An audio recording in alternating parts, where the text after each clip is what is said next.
Maktabda yurasan o'qimasang anoqlarga o'xshab deyilgan kasb vakillari esinglardami?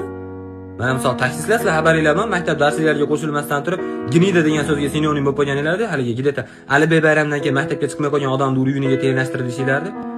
Yurasan o'qimasang taksist bo'lib. Hozir taksistlarga o'rayapman, eng ko'p bir-birini paddesha qiladigan kasb vakillari. Qayda gayi bor, qayda radar bor, qayda gaz zapravkasi hammasini aytib berishadi. Hech kimga ziyoni tegmaydi bularni. Bitta ham poraxo'r taksist yo'q. Kimdan pora oladi bular? Birovga ziyon tegmaydi, birovni aldashmaydi. Yokida yurasan o'qimasang yer kavlab Rossiyaga borib. Ustoz, yer kavlashdan uyatib, ana taksistlik qilishdan uyatib, ko'proq pul topaydi, hali yerni kavlaganda nimadir solib ko'mib qo'ymayotgan bo'lsanglar normalniy. O'qimasang, tilni bilmasang, pulingga aldab qo'yishadi. Tilni o'rganishing kerak. Rostdan shunaqa bo'ldi. Ash paytda aytganingizga kirib o'qib tilni o'rganib olganlar, hali o'rus pulini olib, o'zbeklar o'sha o'rus tilini bilmasligini bilib ashlarga bo'lib beradigan o'zimiznikilar aldayapti-da lekin.